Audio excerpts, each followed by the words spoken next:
નમસ્કાર મિત્રો, પુરુષોત્તમ ભગવાનની જય. મિત્રો, અધિક માસ દરમિયાન આવતી સોમવતી અમાસને ખૂબ જ પવિત્ર અને શુભ માનવામાં આવે છે. ધાર્મિક માન્યતાઓ અનુસાર આ દિવસે કરવામાં આવતી ભક્તિ, જપ, દાન અને પૂજાનું વિશેષ ફળ પ્રાપ્ત થાય છે. ખાસ કરીને મહિલાઓ માટે આ દિવસને આધ્યાત્મિક ઉન્નતિ અને પરિવારના સુખ સમૃદ્ધિ સાથે જોડાયેલો માનવામાં આવે છે. કહેવાય છે કે સોમવતી અમાસના દિવસે તુલસી માતાની પૂજા કરવાથી અને ભગવાન વિષ્ણુનું સ્મરણ કરવાથી ઘરમાં સકારાત્મક ઉર્જાનો પ્રવેશ થાય છે. ઘણા વડીલો વર્ષોથી એક પરંપરાની વાત કરતા આવ્યા છે કે આ દિવસે તુલસીના છોડ પાસે શ્રદ્ધાપૂર્વક પ્રાર્થના અને મંત્ર જપ કરવાથી જીવનમાં સુખ, શાંતિ અને સમૃદ્ધિ વધે છે. જો કે આજના સમયમાં ઘણી વ્યક્તિઓ આ પ્રાચીન પરંપરાઓથી અજાણ બની ગઈ છે. મિત્રો, શાસ્ત્રોમાં તુલસીને અત્યંત પવિત્ર અને પૂજનીય માનવામાં આવી છે. તુલસી માતા ભગવાન વિષ્ણુને અતિ પ્રિય છે, તેથી તેમના સમક્ષ કરવામાં આવતી પ્રાર્થનાને વિશેષ મહત્ત્વ આપવામાં આવે છે. એવું માનવામાં આવે છે કે તુલસીની સેવા અને પૂજા કરનાર વ્યક્તિના જીવનમાં સદ્ભાવના, શાંતિ અને આધ્યાત્મિક શક્તિનો વિકાસ થાય છે. અધિક માસને પુરુષોત્તમ માસ તરીકે ઓળખવામાં આવે છે. પૌરાણિક કથાઓ અનુસાર જ્યારે આ મહિનાને અન્ય મહિનાઓ જેવી માન્યતા મળી ન હતી, ત્યારે ભગવાન વિષ્ણુએ તેને પોતાનું નામ આપીને વિશેષ સ્થાન આપ્યું હતું. ત્યારથી આ માસ ભક્તિ, ઉપાસના અને સારા કાર્યો માટે અત્યંત શુભ ગણવામાં આવે છે. સોમવતી અમાસ એટલે કે સોમવારે આવતી અમાસ પણ પોતાનામાં વિશેષ મહત્ત્વ ધરાવે છે. આ દિવસે અનેક ભક્તો તીર્થસ્નાન કરે છે, દાન આપે છે, પીપળા અને તુલસીની પૂજા કરે છે અને ભગવાનના નામનો જાપ કરે છે. માન્યતા છે કે આ કાર્યો દ્વારા મનને શાંતિ મળે છે, જીવનમાં સકારાત્મક પરિવર્તન આવે છે. મિત્રો, ઘણા ઘરોમાં વડીલો મહિલાઓને આ દિવસે તુલસી પાસે દીવો પ્રગટાવીને ભગવાન વિષ્ણુ અને માતા લક્ષ્મીનું સ્મરણ કરવાની સલાહ આપતા હતા. તેઓ માનતા હતા કે શ્રદ્ધા અને વિશ્વાસ સાથે કરવામાં આવેલી પ્રાર્થના વ્યક્તિના જીવનમાં આશા, આત્મવિશ્વાસ અને સકારાત્મકતા લાવે છે. આ કારણે જ વર્ષો સુધી આ પરંપરા અનેક પરિવારોમાં જળવાઈ રહી છે. પરંતુ મિત્રો, આજે આપણે વ્યસ્ત જીવનશૈલીમાં ઘણીવાર આવી ધાર્મિક અને સાંસ્કૃતિક પરંપરાઓને ભૂલી જઈએ છીએ. જ્યારે આ પરંપરાઓનો મુખ્ય હેતુ માત્ર ધન પ્રાપ્તિ નહીં, પરંતુ મનની શાંતિ, પરિવારનું કલ્યાણ અને ભગવાન પ્રત્યેની ભક્તિ વધારવાનો રહ્યો છે. તો મિત્રો, આખરે એવો કયો મંત્ર છે જે સોમવતી અમાસના દિવસે તુલસી માતા પાસે જઈને ભક્તિભાવથી બોલવામાં આવે છે? તો તે મંત્રનું મહત્ત્વ શું છે અને તે કઈ રીતથી જપ કરવો જોઈએ? આ વિશે આપણે આગળ આ વિડીયોમાં વિગતવાર વાત કરવાના છીએ. તેથી મિત્રો, જો તમે પણ અધિક માસની સોમવતી અમાસ સાથે જોડાયેલી આ પવિત્ર પરંપરા અને તેના રહસ્ય વિશે સંપૂર્ણ માહિતી જાણવા માંગતા હો તો વિડીયોને છેલ્લે સુધી પૂરેપૂરો જોજો. મિત્રો, પુરુષોત્તમ માસને ભગવાન વિષ્ણુની વિશેષ કૃપા પ્રાપ્ત કરવાનો પવિત્ર સમય ગણવામાં આવ્યો છે. ધાર્મિક માન્યતાઓ અનુસાર આ સમગ્ર માસ દરમિયાન કરવામાં આવતી ઉપાસના, નામસ્મરણ, દાન, પુણ્ય અને સદકર્મોનું મહત્ત્વ સામાન્ય દિવસો કરતાં સરખામણીમાં વધુ ગણવામાં આવે છે. તેથી અનેક ભક્તો આ અધિક માસમાં નિયમિત રીતે ભગવાનનું ધ્યાન કરે છે, ધાર્મિક ગ્રંથોનું વાંચન કરે છે અને આધ્યાત્મિક પ્રવૃત્તિઓમાં જોડાયેલા રહે છે. મિત્રો, સોમવારે આવતી અમાસને સોમવતી અમાવસ તરીકે ઓળખવામાં આવે છે. હિન્દુ પરંપરાગત આ તિથિને ખૂબ જ શુભ અને મહત્ત્વપૂર્ણ ગણવામાં આવી છે. એવું કહેવાય છે કે આ દિવસે કરવામાં આવતી પ્રાર્થના, પૂજા અને જપ ભક્તના મનને ખૂબ જ શાંતિ આપે છે અને ભગવાનની ભક્તિ પ્રત્યે વધુ લગાવ પેદા કરે છે. ઘણા લોકો આ દિવસે વ્રત રાખે છે, પવિત્ર વૃક્ષોની પરિક્રમા કરે છે અને પોતાના પૂર્વજોનું સ્મરણ પણ કરે છે. મિત્રો, ખાસ કરીને ગૃહિણીઓ અને સુહાગન મહિલાઓ માટે આ દિવસનું મહત્ત્વ વિશેષ માનવામાં આવે છે. વર્ષોથી મહિલાઓ પોતાના પરિવારની ખુશહાલી, સંતાનોના ઉજ્જવળ ભવિષ્ય, પતિના આરોગ્ય અને ઘરની સુખ સમૃદ્ધિ માટે આ દિવસે શ્રદ્ધાપૂર્વક પ્રાર્થના કરતી આવી છે. વડીલોનું કહેવું હતું કે નિષ્ઠા અને વિશ્વાસ સાથે કરવામાં આવેલી આરાધના માનસિક શાંતિ અને સકારાત્મક વિચારધારા વધારવામાં ખૂબ જ મદદરૂપ બને છે. કદાચ આ જ કારણ છે કે અધિક માસ દરમિયાન આવતી અંતિમ સોમવતી અમાસને ખૂબ જ વિશેષ સ્થાન આપવામાં આવ્યું છે. ઘણા અનુભવી લોકો માનતા હતા કે આ દિવસે કરવામાં આવેલી ભક્તિ વ્યક્તિના જીવનમાં નવી પ્રેરણા, ઉત્સાહ અને સારા વિચારોનો સંચાર કરે છે. આ દિવસ માત્ર ધાર્મિક વિધિઓ પૂરતો સીમિત નથી, પરંતુ આત્મચિંતન અને ભગવાન સાથે જોડાવાનો પણ એક સુંદર અવસર માનવામાં આવ્યો છે. પરંતુ મિત્રો, આ પવિત્ર દિવસે એક એવી વસ્તુનું પણ વિશેષ મહત્ત્વ જણાવવામાં આવ્યું છે જેનું સ્થાન લગભગ દરેક ધાર્મિક પરિવારમાં જોવા મળે છે. આ પવિત્ર વસ્તુ છે તુલસી માતાનો છોડ.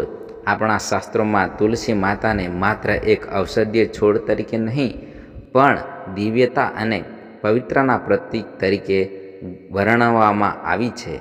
મિત્રો, ભારતના અનેક ઘરોમાં તુલસીનો છોડ આંગણામાં અથવા ઘરના પવિત્ર સ્થાન પર સ્થાપિત કરવામાં આવે છે. વર્ષોથી લોકો તુલસીની સેવા, પૂજા અને પરિક્રમા કરતા આવ્યા છે. માન્યતા છે કે તુલસીની ઉપસ્થિતિ ઘરના વાતાવરણમાં શુદ્ધતા અને સકારાત્મક ઉર્જા લાવવામાં મદદરૂપ બને છે. આ કારણે જ તુલસીને ખૂબ જ આદર અને શ્રદ્ધાથી જોવામાં આવે છે. ધાર્મિક કથાઓ અને ગ્રંથોમાં પણ તુલસીનું વિશેષ વર્ણન જોવા મળે છે. એવું માનવામાં આવે છે કે ભગવાન વિષ્ણુને તુલસી અત્યંત પ્રિય છે, તેથી ભગવાનની પૂજા દરમિયાન તુલસીનું પાન અર્પણ કરવાનું વિશેષ મહત્ત્વ ગણવામાં આવ્યું છે. ઘણા ભક્તો એવું માને છે કે તુલસી વિના કરવામાં આવેલી વિષ્ણુ ભક્તિ અધૂરી રહે છે, તેથી તેઓ દરેક પૂજામાં તુલસીનો સમાવેશ અવશ્ય કરે છે. મિત્રો, માત્ર એટલું જ નહીં, તુલસીને માતા લક્ષ્મી સાથે પણ જોડવામાં આવી છે. વડીલોનું માનવું હતું કે જ્યાં તુલસીની નિયમિત સેવા અને પૂજા થાય છે, ત્યાં સુખ, શાંતિ અને સદ્ભાવનાનું વાતાવરણ જળવાઈ રહે છે. આ કારણસર અનેક પરિવારોમાં સવાર સાંજ તુલસી પાસે દીવો પ્રગટાવવાની અને પ્રાર્થના કરવાની પરંપરા આજે પણ જોવા મળે છે. આ જ કારણ છે કે અધિક માસની સોમવતી અમાસના દિવસે તુલસી માતાની પૂજાને વિશેષ મહત્ત્વ આપવામાં આવે છે. માનવામાં આવે છે કે આ દિવસે તુલસી સમક્ષ શ્રદ્ધાભાવથી કરવામાં આવેલી પ્રાર્થના ભક્તના મનમાં સકારાત્મકતા અને ભગવાન પ્રત્યેની ભક્તિ વધારે છે. પરંતુ મિત્રો, આ દિવસે તુલસી પાસે બોલવામાં આવતો વિશેષ મંત્ર કયો છે અને તેના વિશે વડીલો શું કહેતા હતા, તેની રસપ્રદ માહિતી આપણે આગળ જાણીશું. મિત્રો, ઘણી ધાર્મિક માન્યતાઓ અને પરંપરાઓમાં એવું જણાવવામાં આવે છે કે જે ઘરમાં તુલસી માતાનું યોગ્ય સન્માન અને પૂજન કરવામાં આવે છે, ત્યાં સકારાત્મકતા, સુખ અને શાંતિનું વાતાવરણ જળવાઈ રહે છે. આ કારણે જ અનેક પરિવારોમાં આજે પણ તુલસીને વિશેષ સ્થાન આપવામાં આવે છે. ખાસ કરીને મહિલાઓ દરરોજ સવારના સમયે તુલસીને જળ અર્પણ કરે છે, દીપ પ્રગટાવે છે અને પોતાના પરિવારના સુખાકારી માટે પ્રાર્થના કરે છે, અર્ચના કરે છે. મિત્રો, તુલસીની પૂજા પાછળ માત્ર એક ધાર્મિક વિધિ નથી, પરંતુ એક ઊંડી આધ્યાત્મિક ભાવના પણ રહેલી છે.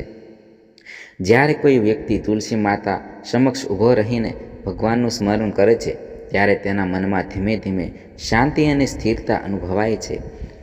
ભક્તિભાવથી કરવામાં આવતી પ્રાર્થના વ્યક્તિને માનસિક રીતે વધુ મજબૂત બનાવે છે અને જીવનના પડકારોનો સામનો કરવાની શક્તિ આપે છે. વર્ષોથી અનેક મહિલાઓ તુલસી સમક્ષ દીવો પ્રગટાવી પોતાના ઘરની ખુશહાલી, પરિવારની પ્રગતિ અને ભગવાનની કૃપા માટે પ્રાર્થના કરતી આવી છે. તેમના માટે આ માત્ર એક પરંપરા નહીં, પરંતુ શ્રદ્ધા અને વિશ્વાસ સાથે જોડાયેલી એક પવિત્ર સાધના રહી છે.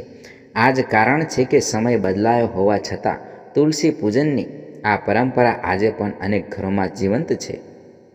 પરંતુ મિત્રો, અધિક માસની અંતિમ સોમવતી અમાસ સાથે તુલસી માતાને લગતી એક વિશેષ માન્યતા પણ જોડાયેલી હોવાનું કહેવાય છે, જેના વિશે ઘણા લોકો અજાણ્યા છે. વડીલોની વાતો અનુસાર આ ખાસ દિવસે તુલસી સમક્ષ એક પવિત્ર મંત્રનું સ્મરણ કરવાની પરંપરા હતી. માનવામાં આવતું હતું કે આ દિવસ ભગવાનના નામના જાપ અને પ્રાર્થના માટે વિશેષ શુભ અવસર છે. મિત્રો, વર્ષો પહેલાં ઘણા ભક્તો સવારના સમયે સ્નાન કરીને શુદ્ધ મનથી તુલસી પાસે જતા, દીપક પ્રગટાવતા અને પછી સંપૂર્ણ શ્રદ્ધા સાથે ભગવાનનું નામ લેતા. તેઓ માનતા હતા કે આ રીતે કરવામાં આવતી પ્રાર્થના મનને શાંતિ આપે છે અને ભગવાન સાથેનો સંબંધ વધુ ગાઢ બનાવે છે. આ સમગ્ર પ્રક્રિયામાં ભક્તિ અને વિશ્વાસને સૌથી મહત્ત્વનું સ્થાન આપવામાં આવ્યું હતું. ખાસ વાત તો એ છે કે આજે પણ કેટલીક મહિલાઓ આ પરંપરાને નિષ્ઠાપૂર્વક અનુસરે છે. તેઓ કોઈ પ્રસિદ્ધ કે દેખાવ માટે નહીં, પરંતુ પોતાના સંસ્કાર અને આસ્થાના કારણે આ દિવસે તુલસી માતાની આરાધના કરે છે. ઘણી વખત તેઓ શાંતિપૂર્વક પોતાના મનની ભાવનાઓ ભગવાન સમક્ષ વ્યક્ત કરે છે અને પરિવારના કલ્યાણ માટે પ્રાર્થના કરે છે. મિત્રો, આપણા વડીલો વારંવાર એક વાત કહેતા હતા કે મંત્રનો સાચો અર્થ માત્ર તેના શબ્દોમાં નથી છુપાયેલો, પરંતુ તેની બોલતી વખતે રહેલી ભાવના, વિશ્વાસ અને એકાગ્રતામાં રહેલો છે. જો મન ભક્તિથી ભરેલું હોય તો સામાન્ય પ્રાર્થના પણ ખૂબ શક્તિશાળી બની શકે છે. તેથી જ તેઓ હંમેશા નિષ્ઠા અને શ્રદ્ધા સાથે ભગવાનનું સ્મરણ કરવાની સલાહ આપતા હતા. કદાચ આ જ કારણ છે કે આ પરંપરા પેઢી દર પેઢી આગળ વધતી રહી છે અને આજે પણ અનેક પરિવારોમાં તેનું મહત્ત્વ જળવાયેલું છે. લોકો માનતા આવ્યા છે કે ભક્તિપૂર્વક કરવામાં આવતી પ્રાર્થના વ્યક્તિના વિચારોને સકારાત્મક બનાવે છે અને જીવનમાં નવી આશા જગાવે છે. પરંતુ મિત્રો, હવે એક સવાલ સ્વાભાવિક રીતે મનમાં ઊભો થાય છે કે આખરે તે વિશેષ મંત્ર કયો હતો જેના વિશે વડીલો આટલું મહત્ત્વ જાણતા હતા, અને શા માટે અધિક માસની છેલ્લી સોમવતી અમાસના દિવસે તેને ખાસ કરીને યાદ કરવામાં આવતો હતો? આ રસપ્રદ વાત વિશે હવે આપણે આગળ વિગતવાર જાણીએ. તો મિત્રો, હવે તમારા મનમાં એ પ્રશ્ન ઊભો થતો હશે કે આખરે એવો કયો પવિત્ર મંત્ર છે, શબ્દ છે જે અધિક માસની અંતિમ સોમવતી અમાસના દિવસે તુલસી માતાના સમક્ષ ઉચ્ચારવાનો જણાવવામાં આવે છે. પરંતુ મિત્રો, આ રહસ્યને સમજતા પહેલાં એક પ્રેરણાદાયક પ્રસંગ જાણવો ખૂબ જ ખાસ જરૂરી છે. આ માત્ર એક સામાન્ય વાર્તા કે પ્રસંગ નથી, પરંતુ અડગ વિશ્વાસ, ભક્તિ અને ઈશ્વરની કૃપાનો સુંદર સંદેશ આપતી એક નાનકડી કથા છે. કહેવાય છે કે આ પ્રસંગને સમજ્યા પછી જ આ પરંપરાનું સાચું મહત્ત્વ હૃદયમાં ઉતરે છે. મિત્રો, ઘણા સમય પહેલાં એક નાનકડા ગામમાં એક ગૃહિણી સ્ત્રી પોતાના પતિ અને સંતાનો સાથે શાંતિથી સાદું જીવન જીવતી હતી. પરિવાર ખૂબ મહેનતુ હતો, પરંતુ આર્થિક સ્થિતિ નબળી હતી. તેના પતિ દિવસભર કામ કરતા છતાં આવક એટલી ઓછી હતી કે ઘરનો ખર્ચો ચલાવવાનો પણ મુશ્કેલ બની જતો. ઘરમાં ઘણી વાર એવી પરિસ્થિતિ ઊભી થતી કે ઘરમાં જરૂરી વસ્તુઓ માટે પણ વિચાર કરવો પડતો હતો.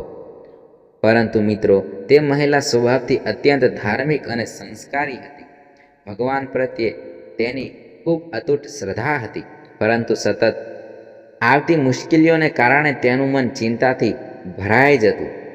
દિવસો પસાર થતા ગયા, પરંતુ પરિસ્થિતિમાં કોઈ ખાસ ફેરફાર દેખાતો નહોતો. ક્યારેક ઘરના ખર્ચ વધતા તો ક્યારેક કોઈ અચાનક સમસ્યા સામે આવીને ઊભી રહી જતી. પરિણામે પરિવાર પર આર્થિક બોજ વધતો ને વધતો જતો. ઘણી વખત રાત્રિના નિશ્ચલ સમયે તે પોતાના આંગણામાં બેસીને આકાશ તરફ જોતી અને મનમાં ભગવાનને પ્રાર્થના કરતી.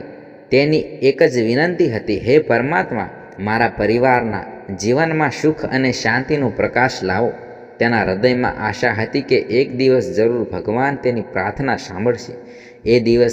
એ દરમિયાન પુરુષોત્તમ માસનો પ્રારંભ થયો. સમગ્ર ગામમાં ભક્તિનો માહોલ છવાઈ ગયો. મંદિરોમાં ભજન કીર્તન થવા લાગ્યા. લોકો વધુ ઉત્સાહથી ભગવાન વિષ્ણુનું સ્મરણ કરવા લાગ્યા અને ધાર્મિક કાર્યોમાં ભાગ લેવા લાગ્યા. ગામનું વાતાવરણ આધ્યાત્મિક ઉર્જાથી ભરાઈ ગયું. એક દિવસ વહેલી સવારે તે મહિલા નજીકના મંદિરના દર્શન કરવા ગઈ. ભગવાનના દર્શન કર્યા પછી જ્યારે તે ઘરે પરત ફરી રહી હતી ત્યારે મંદિરના પ્રવેશ દ્વાર પાસે એક નજરે એક વૃદ્ધ સાધ્વી પર પડી. તેમના ચહેરા પર અદ્ભુત તેજ ઝળકતું હતું. સાદા સફેદ વસ્ત્રો, હાથમાં જપમાળા અને શાંત ચહેરો જોઈને એવું લાગતું હતું કે જાણે વર્ષોની સાધનાએ તેમને વિશેષ શાંતિ આપી હોય. મિત્રો, તે મહિલા આદરપૂર્વક તેમની નજીક ગઈ અને નમન કર્યું. સાધ્વીએ પ્રેમભરી નજરે તેની તરફ નજર કરી અને જોયું અને ખૂબ નમ્ર સ્વરે કહ્યું, દીકરી, તારા મનમાં ઘણા સમયથી ચિંતા ચાલી રહી છે. તું કંઈક એવી સમસ્યાથી પસાર થઈ રહી છે જેના કારણે તારા હૃદયને શાંતિ મળતી નથી. આ શબ્દો સાંભળીને મહિલા આશ્ચર્યચકિત થઈ ગઈ.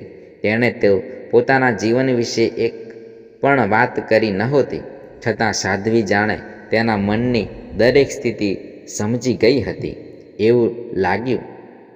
તેની આંખોમાં આંસુ આવી ગયા અને તેણે પોતાના જીવનની તમામ પરેશાનીઓ તેમની સમક્ષ વ્યક્ત કરી. તેણે જણાવ્યું કે પરિવારની આર્થિક મુશ્કેલીઓ સતત વધતી રહી છે. પતિની મહેનત છતાં ઘરમાં સ્થિરતા નથી આવતી અને રોજ કોઈને કોઈ નવી ચિંતા સામે આવી જ જાય છે. બાળકોના ભવિષ્યની ચિંતા, ઘરની જવાબદારીઓની અને વધતી મુશ્કેલીઓ એ તેના મનને ભારે બનાવી દીધું હતું. મિત્રો, સાધ્વી ખૂબ શાંતિથી તેની દરેક વાત સાંભળતી રહી અને તેમના ચહેરા પર કરુણા અને આત્મવિશ્વાસ સ્પષ્ટ દેખાતો હતો. મહિલા પોતાની વ્યથા કહેતી રહી અને શાંતિથી ધીરજપૂર્વક તેમની વાતોને સાંભળતી રહી. ત્યારબાદ સાધ્વીએ તેને એક એવી વાત કહી જે તેના જીવનની દિશા બદલનારી સાબિત થવાની હતી. મિત્રો, આખરે સાધ્વીએ તેને શું ઉપાય જણાવ્યો અને તે વિશેષ મંત્ર કયો હતો જેના વિશે વર્ષોથી વડીલો વાત કરતા આવ્યા છે. આ રસપ્રદ કથાનો આગળનો ભાગ હવે આપણે જાણીશું. મિત્રો, વૃદ્ધ સાધ્વીએ તેની વાત ખૂબ ધીરજથી સાંભળી અને પછી પ્રેમભરી વાણીમાં કહ્યું, દીકરી, જીવનમાં સફળતા મેળવવા માટે માત્ર પરિશ્રમ પૂરતો નથી, પરંતુ ઈશ્વર પ્રત્યેનો અડગ વિશ્વાસ પણ એટલો જ જરૂરી છે. જ્યારે મન ભક્તિથી ભરેલું હોય ત્યારે મુશ્કેલ સમયમાં પણ આશાનો પ્રકાશ દેખાવા લાગે છે. પુરુષોત્તમ માસ ભગવાન વિષ્ણુને અતિ પ્રિય માનવામાં આવે છે અને આ માસ દરમિયાન આવતી સોમવતી અમાસને પણ વિશેષ મહત્વ આપવામાં આવ્યું છે. મિત્રો, ત્યારબાદ સાધ્વીએ તુલસી માતાના મહિમા વિશે સમજાવવાનું શરૂ કર્યું. તેમણે કહ્યું કે તુલસી માત્ર એક સામાન્ય છોડ કે વનસ્પતિ નથી, પરંતુ પવિત્રતા, શ્રદ્ધા અને ભગવાનના પ્રત્યેની નિષ્ઠાનું જીવંત પ્રતીક માનવામાં આવે છે. અનેક ધાર્મિક પરંપરાઓમાં તુલસીનું સ્થાન ખૂબ જ ઊંચું ગણવામાં આવ્યું છે. માન્યતા છે કે તુલસી સમક્ષ બેસીને ભક્તિપૂર્વક ભગવાનનું સ્મરણ કરવાથી મનને શાંતિ મળે છે અને વિચારોમાં સકારાત્મક પરિવર્તન આવે છે. મિત્રો, સાધ્વીના શબ્દોએ તે સ્ત્રીના હૃદયમાં નવી ઉર્જા ભરી દીધી. લાંબા સમય પછી તેને લાગ્યું કે કદાચ હવે તેના જીવનમાં પણ કંઈક સારું બનશે. તેણે મનમાં સંકલ્પ કર્યો કે અધિક માસની અંતિમ સોમવતી અમાસે તે સંપૂર્ણ શ્રદ્ધા સાથે તુલસી માતાની આરાધના કરશે અને ભગવાન વિષ્ણુનું નામ સ્મરણ કરશે. સમય પસાર થતો ગયો અને આખરે તે શુભ દિવસ આવી પહોંચ્યો. વહેલી સવારે તે મહિલા સ્નાન કરીને શુદ્ધ વસ્ત્રો પહેરીને પોતાના આંગણામાં વાવેલી તુલસી પાસે પહોંચી. તેણે ભક્તિભાવથી તુલસીને જળ અર્પણ કર્યું, દીપક પ્રગટાવ્યો અને બંને હાથ જોડીને ભગવાનનું ધ્યાન કરવા લાગી. તેના મનમાં કોઈ સ્વાર્થ નહોતો, માત્ર પોતાના પરિવારની ખુશહાલી અને કલ્યાણની ભાવના હતી. મિત્રો, કહેવાય છે કે જ્યારે પ્રાર્થના નિષ્કપટ હૃદયથી કરવામાં આવે છે ત્યારે તેનું પરિણામ ધીમે ધીમે જીવનમાં દેખાવા લાગે છે. થોડા સમય બાદ તે મહિલા પોતાના ઘરના વાતાવરણમાં સૂક્ષ્મ પરંતુ સારા ફેરફારો અનુભવવાના શરૂ કર્યા. જ્યાં પહેલાં સતત ચિંતા અને નિરાશા રહેતી હતી, ત્યાં હવે શાંતિ અને આશાનું વાતાવરણ જોવા મળતું હતું. પરિવારના સભ્યો વચ્ચેનો પ્રેમ અને સમજણમાં વધવા લાગી હતી. નાની નાની બાબતોમાં થતી તકરાર ધીમે ધીમે ઓછી થવા લાગી. ઘરમાં હાસ્ય અને આનંદની પળો વધવા લાગી. મહિલાને લાગ્યું કે કદાચ ભગવાનની તેની ઉપર કૃપા થઈ, ભગવાન તેની પ્રાર્થના સાંભળી રહ્યા છે. મિત્રો, સમય સાથે તેના પતિના કાર્યક્ષેત્રમાં પણ સારા સંકેતો દેખાવા લાગ્યા. જે કામો પહેલાં વારંવાર અટકી જતા હતા તે હવે સરળતાથી પૂર્ણ થવા લાગ્યા. ધીમે ધીમે તેની આવકમાં પણ સુધારો જોવા મળ્યો. પરિસ્થિતિ એકાએક બદલાઈ ગઈ એવું નહોતું, પરંતુ એક દિવસ સાથે જીવન થોડું વધુ સરળ બનતું ગયું. સૌથી આનંદની વાત એ હતી કે હવે ઘરમાં જરૂરી વસ્તુઓની અછત અનુભવાતી નહોતી. પહેલાં જ્યાં દરેક ખર્ચ પહેલાં અનેક વખત વિચારવું પડતું હતું, ત્યાં હવે પરિસ્થિતિ થોડું સંતુલિત બનાવવા લાગી. મહિલાના મનમાં ભગવાન પ્રત્યેનો વિશ્વાસ વધુ મજબૂત બનતો ગયો અને તે દરરોજ કૃતજ્ઞતા ભાવથી પ્રાર્થના કરવા લાગી. મિત્રો, આ બધું જોઈને તેને સમજાવ્યું કે ભક્તિનો સાચો અર્થ માત્ર ચમત્કારની અપેક્ષા રાખવો નથી, પરંતુ ભગવાન પર વિશ્વાસ રાખીને ધીરજપૂર્વક આગળ વધવું છે. પરંતુ મિત્રો, આ કથામાં હજુ એક મહત્વપૂર્ણ વળાંક બાકી છે. આખરે સાધ્વીએ તેને કયો વિશેષ મંત્ર જણાવ્યો હતો અને એ મંત્ર સાથે જોડાયેલું રહસ્ય શું હતું? આ વિશે હવે આપણે થોડી આગળના ભાગમાં જાણીએ. મિત્રો, ધીમે ધીમે તે પરિવારના જીવનમાં સ્થિરતા આવવા લાગી. પહેલાં જે આવક થતી હતી તે કોઈને કોઈ કારણસર તરત જ ખર્ચાઈ જતી હતી, પરંતુ હવે પરિસ્થિતિ બદલાતી જોવા મળી. ઘરનું સંચાલન વધુ સારી રીતે થવા લાગ્યું, જરૂરી જરૂરિયાતો સરળતાથી પૂરી થવા લાગી અને પરિવારના સભ્યોના ચહેરા પર ફરીથી સંતોષ અને આનંદ હાસ્ય દેખાવા લાગ્યું. મિત્રો, હવે તમારા મનમાં પણ ઉત્સુકતા હશે કે આખરે તે પવિત્ર મંત્ર કયો હતો જેનો ઉલ્લેખ સાધ્વીએ કર્યો હતો. માન્યતા અનુસાર અધિક માસની અંતિમ સોમવતી અમાસના દિવસે તુલસી માતા સમક્ષ બેસીને ભગવાન વિષ્ણુ અને માતા લક્ષ્મીનું ધ્યાન કરીને એક વિશેષ મંત્રનું સ્મરણ કરવામાં આવે છે. તે આ મંત્ર છે: ઓમ શ્રી મહાલક્ષ્મીએ નમઃ, ઓમ શ્રી મહાલક્ષ્મીએ નમઃ, ઓમ શ્રી મહાલક્ષ્મીએ નમઃ. મિત્રો, વર્ષોથી ઘણા ભક્તો આ મંત્રને માતા લક્ષ્મીની કૃપા અને સુખ સમૃદ્ધિની પ્રાર્થના સાથે જોડતા આવ્યા છે. ખાસ કરીને મહિલાઓ આ દિવસે તુલસી માતાની પાસે બેસીને ભક્તિભાવથી આ મંત્રનું જાપ કરતી અને પોતાના પરિવારના કલ્યાણ, સુખ અને શાંતિ માટે પ્રાર્થના કરતી હતી. જો તમે પણ આ ધાર્મિક પરંપરાને અનુસરવા ઈચ્છતા હો તો સોમવતી અમાસના દિવસે વહેલી સવારે ઉઠીને સ્નાન કરી લો. ત્યારબાદ તુલસી માતાને જળ અર્પણ કરો, ઘીનો દીવો પ્રગટાવો અને શાંતિપૂર્વક ભગવાન વિષ્ણુ તથા માતા લક્ષ્મીનું ધ્યાન ધરો. ત્યાર પછી આ મંત્રનો 11, 21 અથવા 108 વખત શ્રદ્ધાપૂર્વક જાપ કરી શકો છો. જાપ પૂર્ણ થયા બાદ પોતાના પરિવારની ખુશહાલી, સારા સ્વાસ્થ્ય, માનસિક શાંતિ અને જીવનમાં સદ્ભાવના માટે પ્રાર્થના કરવી. મિત્રો, ધાર્મિક માન્યતાઓ અનુસાર કોઈ પણ પ્રાર્થનાનું મહત્ત્વ તેના શબ્દો કરતાં વધુ તેમાં રહેલી ભાવના અને નિષ્ઠામાં હોય છે. તેથી જાપ કરતી વખતે મનને શાંત રાખવું અને સકારાત્મક વિચારો સાથે ભગવાનનું સ્મરણ કરવું જરૂરી માનવામાં આવે છે. મિત્રો, સાચી ભક્તિનો અર્થ માત્ર ભૌતિક સુખોની ઈચ્છા કરવો નથી. ભક્તિ વ્યક્તિને આંતરિક શાંતિ, આત્મવિશ્વાસ, સારા વિચારો અને જીવનમાં આગળ વધવાની પ્રેરણા આપે છે, માર્ગદર્શન આપે છે. તેથી ઘણા વડીલો કહેતા હતા કે ભગવાનનું નામ સ્મરણ ભક્તિના જીવનમાં આશા અને સકારાત્મકતા લાવવામાં મદદરૂપ બને છે. વ્યક્તિના જીવનમાં આશા અને સકારાત્મકતા લાવવા મદદરૂપ બને છે.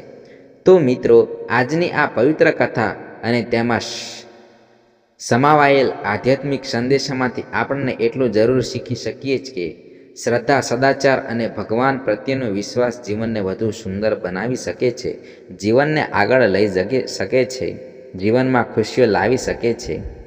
આ પરંપરાઓનો મુખ્ય હેતુ ભક્તિભાવ વધારવાનો અને મનને સકારાત્મક દિશામાં પ્રેરિત કરવાનો રહ્યો છે. જો તમને આ કથા પસંદ આવી હોય તો આ વિડીયોને એક લાઈક કરજો. તમારો પ્રેમ જરૂર દર્શાવો. તમારી પ્રેરણા અમને આવી જ ધાર્મિક, પ્રેરણાત્મક અને સાંસ્કૃતિક કથાઓ તમારા સુધી પહોંચાડવા માટે ઉત્સાહિત કરે છે.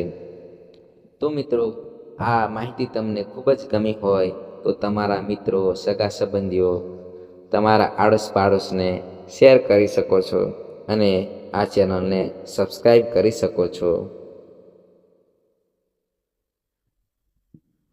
પુરુષોત્તમ ભગવાન અને માતા લક્ષ્મીની કૃપા તમારા અને તમારા ઘર પરિવાર પર હંમેશા બની રહે એવી ભગવાનને શુભકામનાઓ. વિડીયો જોવા બદલ આપ સૌનો ખૂબ ખૂબ આભાર. જય માતાજી.